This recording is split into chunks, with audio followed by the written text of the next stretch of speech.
Assalamualaikum warahmatullahi wabarakatuh. Kami dari KKN IKDR kelompok 151. Pada kesempatan kali ini kami akan belajar mengenai bagaimana cara menanam tanaman hidroponik. Saat ini kami berada di Desa Menawan, Kecamatan Gebog, Kabupaten Kudus, Jawa Tengah. Di masa pandemi COVID-19 saat ini, berbagai usaha mengalami penurunan, bahkan ada yang dihentikan. Namun pada kesempatan bahagia ini, kami dan teman-teman dari kelompok KKN IKDR 151 akan mengetahui bagaimana cara dan bagaimana penanaman kemudian pemasaran dari penanaman tanaman hidroponik yang tetap eksis di masa pandemi saat ini. Mari ikuti terus video kami, jangan lupa like, subscribe, dan komen. Ya.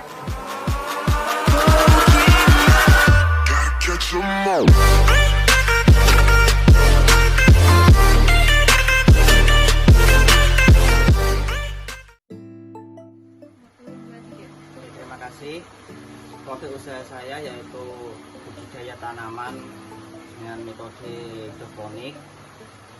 Tanaman yang saya budidaya yaitu hanya selada. Dulunya memang ada tanaman yang lain seperti mint dan pakcoy. Karena pasarannya lebih condong lebih banyak ke selada, maka saya perbanyak tanaman selada. Ini saya menggunakan metode hidroponik pakai tapung, yang mana airnya di dalam bak dan langsung dilapisi dengan styrofoam. Dan di dalam bak ini ada pompa venturi untuk memasukkan udara dari luar ke dalam bak, sekaligus sebagai sirkulasi di dalam bak tersebut.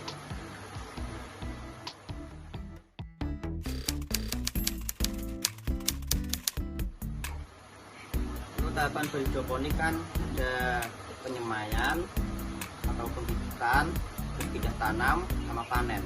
Itu aja kalau menurut saya. Kalau di metode hidroponik yang lain seperti NFT, DFT lain beda. Kalau saya ada pembibitan, itu jika menggunakan benih yang baik, misalkan Jansen, maka bibitnya langsung dimasukkan ke rock wool. Tapi kalau benih yang lokal, Ben Rapid, itu harus menggunakan perketambahan dulu.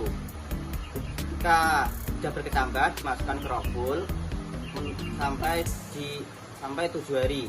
Nah, setelah 7 hari dan selama 7 hari tersebut, benih ditaruh keluar. Jangan, kalau kan sama dulu ya, benih dimasukkan ke rock wool, disimpan ke kedap udara, kedap dari cahaya selama 1 hari 1 malam. Setelah disemai selama 1 hari 1 malam, langsung dimasukkan ke luar ruangan atau ke daerah cahaya yang full. Setelah dikeluarkan selama 7 hari, maka benih siap langsung pindah ke instalasi.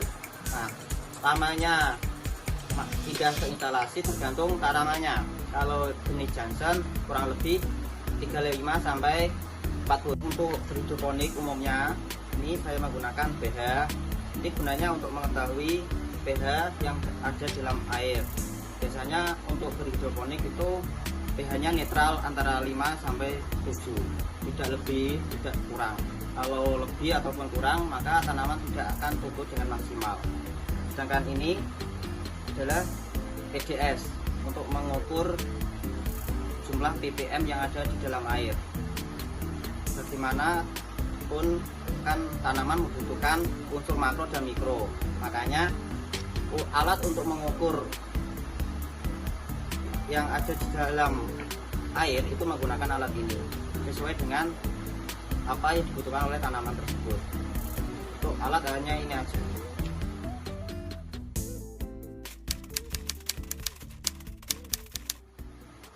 Untuk perbedaan kualitas air memang ada perbedaannya. Kalau di kota, daerah bawah sama di gunung, karena saya di gunung, kualitas airnya cukup bagus, ppm-nya 75 ppm. Artinya jika menggunakan hidroponik ppm yang bagus yaitu di bawah 100. Kalau di kota atau di daerah bawah umumnya 100 ke bawah.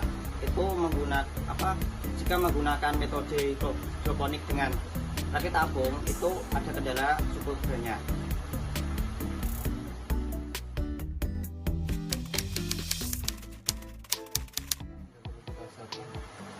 Untuk perlengkapan berhidroponik itu ada dua. Yang pertama itu pH indikator sama ppm.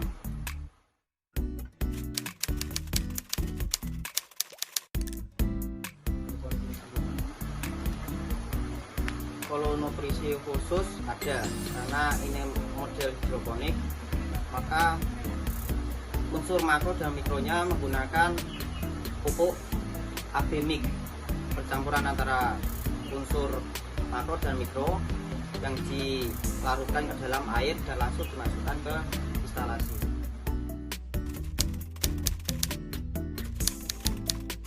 Kalau omset itu tergantung jumlah lahan yang saya budidayakan.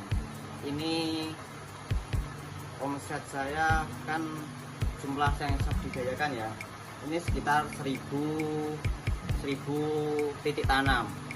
Kalau dihitung lah setiap tanaman itu saya rata-rata itu 5.000. Nah, tinggal kali aja. Terus pengeluarannya itu nutrisi, terus rockwool, benih. Untuk nutrisi itu paling 80.000, terus rockwool 70.000. Ini sekitar yang impor ya itu Johnson. Nah, tinggal dihitung itu 300.000. Paling rata-rata keuntungan kotor ini sekitar 1 jutaan, kurangi pengeluaran itu.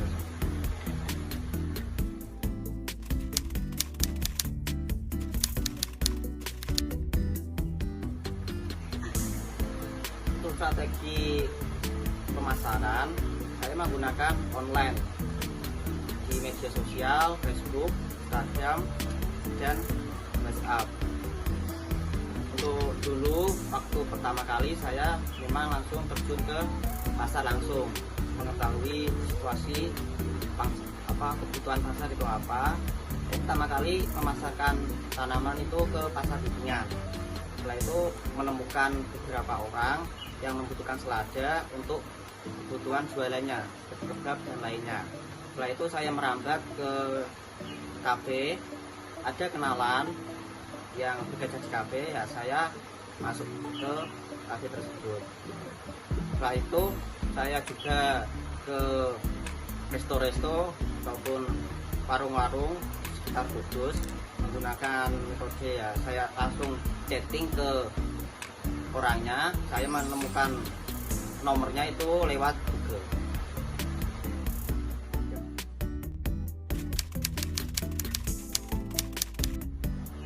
Pemasaran memang kami pemasaran udah sampai di Pati sebagian aja, terus di Jepara juga sebagian.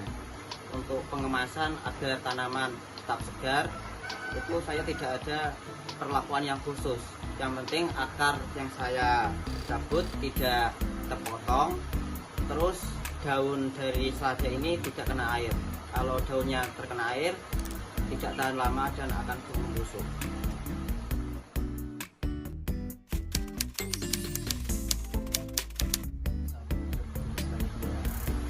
Kalau selada penanganannya sama aja, tapi ada perbedaan dari umur setiap selada.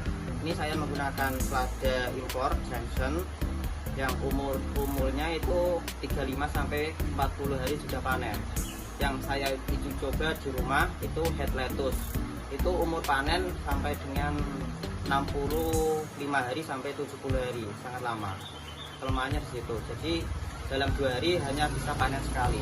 Kalau di ini Johnson itu 1 bulan sudah bisa panen.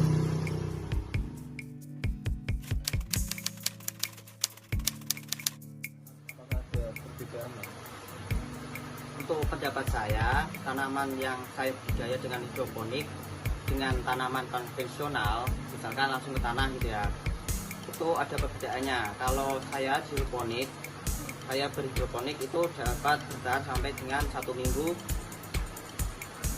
lah. Kalau konvensional cuman 2 hari, 1 hari sampai 2 hari, tidak tahan lama.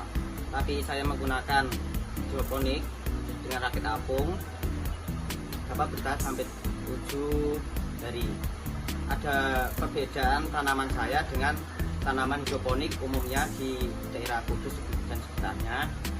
Kalau daerah Kudus itu umumnya menggunakan metode NFT, DFT atau menggunakan kralon itu loh. Kalau di sini saya menggunakan rakit apung. Perbedaannya sangat mencolok. Kalau pakai NFT kan dia membutuhkan tenaga listrik. Tapi kalau di sini meskipun tenaga listrik padam, karena di daerah sini kan sering padam, maka kalau di sini tidak masalah listrik padam. Kalau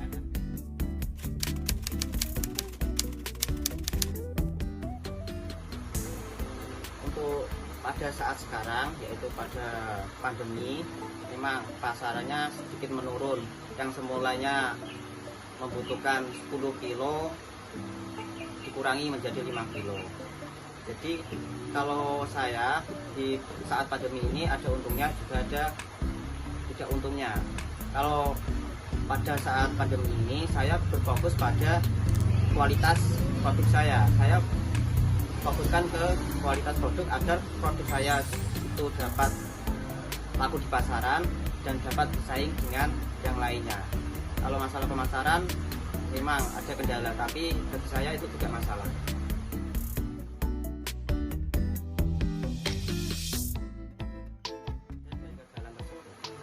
Jangan sampai bosan apa yang Anda inginkan dari awal Anda memulainya.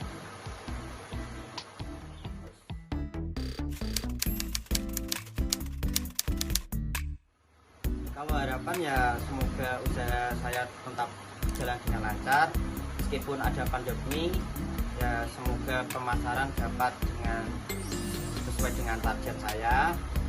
Terus dan semoga saja pandemi ini segera berakhir dan perekonomian segera membaik.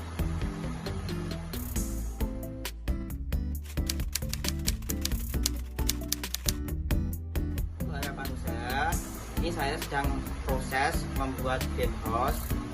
Rencananya ada sekitar 7.500 titik tanam. Lokasinya ada sebelah sana. Ini sudah proses pembuatan greenhouse-nya dan semoga saja dapat dengan lancar, dan target saya setiap hari dapat menjual sekitar 25 kilo per hari.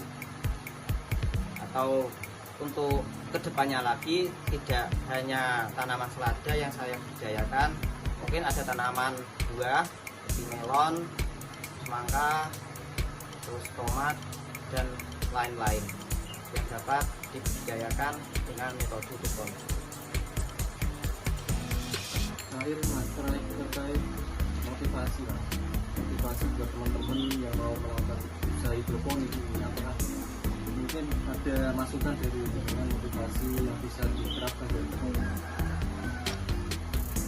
Untuk motivasi untuk teman-teman yang mau berhidroponik, ya lakukan aja apa yang kalian inginkan. Misalkan kalian mau menanam hidroponik, langsung eksekusi. Masalah gagal ataupun berhasil itu urusan belakang.